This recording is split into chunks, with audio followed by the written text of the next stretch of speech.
السلام علیکم everyone, welcome back to my channel Hijabi Halima. آج میں آپ کو ایک بہت ہی انٹرسٹنگ سٹوری بتانے والی ہوں۔ یہ حسن بصری رحمۃ اللہ علیہ کی ٹائم کی سٹوری ہے اور اس سے ہم سب بہت کچھ اچھا سیکھنے والے ہیں۔ اس سے پہلے کہ میں سٹوری کی طرف بڑھوں، آپ نے کرنا ہے میرے چینل کو لائک، شیئر اور سبسکرائب۔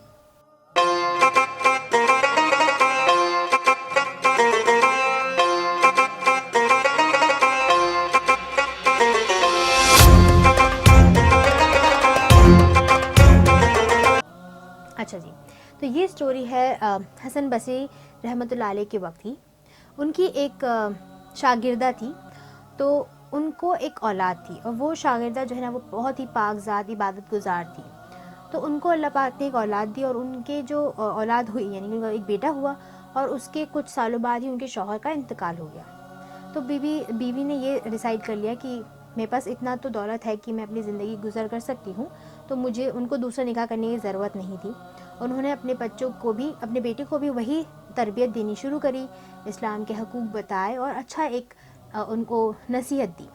لیکن جب تک وہ گھر میں رہا، چھوٹا تھا، تب تک تو وہ اچھا چلا، لیکن جیسے وہ باہر جانے لگا، بڑا ہونے لگا، ماں کی پرورش سے دور ہونے لگا، اتنا ہی وہ بگڑنے لگا اور غلط صحبت میں پڑ گیا۔ کچھ مہینوں بعد پتہ چلا کہ وہ ایک بہت ہی شرابی جوا خور لوگوں کے بیچ میں اٹھنا بیٹھنا شروع ہو گیا اور بہت غلط کام بھی وہ کرنے لگا۔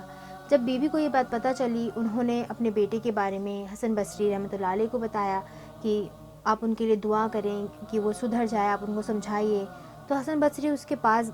جو ہے نا ایک دن کھانا کھانے بیٹھنے ہی والے تھے، تو بیوی آئیں، انہوں نے کہا کہ آپ پلیز میرے بیٹے کو سمجھائیے کہ وہ غلط کر رہا ہے۔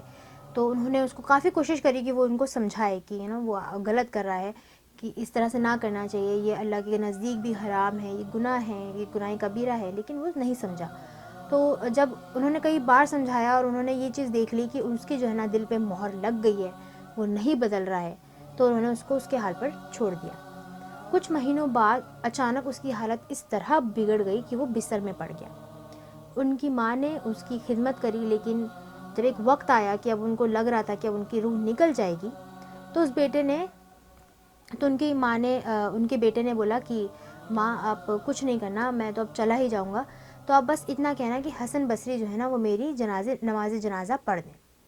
تو بیوی گئی ان کے گھر اور انہوں نے یہ درخواست کی کہ میرا بیٹا تو اب خیر اس دنیا سے جانے والا ہے، تو اس نے ایک آخری خواہش رکھی ہے کہ آپ اس کی جو ہے نماز جنازہ پڑھ دیں۔ تو حسن بصری رحمۃ اللہ نے منع کر دیا، کہ کہا کہ نہیں، میں اس کی نہیں پڑھوں گا، وہ جو ہے بدکار ہے، وہ غلط ہے، ایسا ان کے بارے میں ان سے کہا گیا اور انہوں نے منع کر دیا۔ بیوی آئیں اور انہوں نے آ کے اپنے بیٹے کو بتایا کہ انہوں نے منع کر دیا ہے۔ یہ بات اس کو اس قدر بری لگی کہ اس نے اپنی ماں سے کہا، اماں میں مر تو جاؤں گا، اس سے پہلے جب میں مر جاؤں نا تو میرے گلے میں رسی باندھ کر مجھے میرے گھر سے پورے چوراہے میں ایسے گھمانا جیسے ایک کتے کو گھماتے ہیں۔ تو ان کی ماں نے بولا ایسا کیوں؟ تو انہوں نے بتایا کہ تاکہ لوگوں کو پتہ چلے کہ جو نافرما بدار ہوتا ہے، جو نہ اپنے ماں باپ کی سنتا ہے نہ اللہ کی سنتا ہے، تو اس کا حشر ایسے ہی ختم، اس کا حشر ایسے ہی ہوتا ہے، وہ ختم ہی ایسا ہوتا ہے، اس کے ساتھ برا ہی ہونا ہوتا ہے۔ پھر انہوں نے کہا اور جب میں مروں نا تو میری جو قبر نا ہمارے گھر کے صحن میں ہی دفنانا۔ تو ماں نے پوچھا بیٹا ایسا کیوں؟ تو انہوں نے کہا کیونکہ میں نے اتنا عذاب کیا ہے، میں نے اتنا گناہ کیا ہے، اور اگر میں قبرستان میں مجھے دفنایا جائے گا تو میرے عذابوں سے جو برابر میں قبر والے ہوں گے ان کو تکلیف ہوگی۔ تھوڑی دیر بعد ہی گھر میں جب وہ یہ بات بول کر مر گیا، تو حسن بصری رحمۃ اللہ علیہ جو ہیں وہ ان کے گھر میں انہوں نے دستک دی۔ تو جب بیوی نے دروازہ کھولا تو انہوں نے پوچھا کہ آپ یہاں پر، آپ نے تو منع کر دیا تھا کہ آپ نہیں پڑھائیں گے میرے بیٹے کی نماز جنازہ۔ تو انہوں نے کہا کہ میں بس سویا ہی تھا نماز پڑھ کے کہ میرے کو خواب میں اللہ نے یہ حکم دیا کہ اے حسن، تو نے کیسے میرے ایک ولی کا نماز جنازہ پڑھانے سے منع کر دیا۔ تو بس کیا ایسا ہوا کہ اللہ پاک کو اس کی کیا ایسی چیز پسند آ گئی کہ وہ جو بندہ مرتے وقت جو اس نے اللہ سے اس طرح سے کلام کرے، جو اس نے اپنے گناہ کی جس طرح سے ایک کیسے بیان کیا کہ وہ کیا ڈیزرو کرتا ہے، اس نے اپنا کو اتنا حقارت سے دیکھا، اپنا کو اتنا برا جانا، اتنا برا سمجھا کہ کہ اللہ کو اس کی بات اتنی پسند آ گئی کہ وہ مرتے وقت بھی، مرنے کے بعد بھی اس نے یہ کہا کہ مجھے ماں گھر کے صحن میں دفنانا، میں نہیں چاہتا کہ میرے عذاب یا میرے گناہ سے جو میرے برابر والے جو قبر والے ہوں گے ان کو عذاب پہنچے۔ اللہ کو ان کی ایسی بات اتنی اچھی لگ گئی کہ اللہ نے ان کو معاف تو کیا، ایک ولی کا درجہ بھی دے دیا۔ تو اگر ہم یا کوئی بھی، ہم کو لگتا ہے کہ ہم نے بہت سا گناہ کر لیا ہے اور اللہ معاف نہیں کرے گا، تو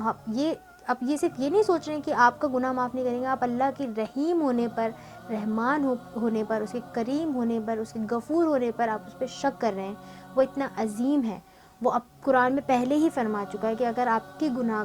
پہاڑ برابر بھی ہوں گے نا، اور آپ دل سے توبہ کریں گے، اس کی بارگاہ میں سچی توبہ کریں گے، تو اللہ آپ کو معاف کر دے گا، اور کسی کسی کو تو اللہ ولی بھی بنا دیتا ہے۔ تو آپ یہ بالکل نہ سوچیں کہ اللہ آپ کو بالکل معاف نہیں کرے گا، بس آپ اللہ کی بارگاہ میں سچے دل سے توبہ کریں، اور آپ دوبارہ وہ غلطی دوبارہ کبھی نہ دہرائیں۔ انشاءاللہ اللہ اپنے صدقے محمد صلی اللہ علیہ وسلم کے صدقے میں، آل رسول کے صدقے میں، اہل بیت کے صدقے میں، اور شہداء کربلا کے صدقے میں ہم سب کو معاف عطا فرمائے۔ ٹل دین ٹیک کیئر، اللہ حافظ۔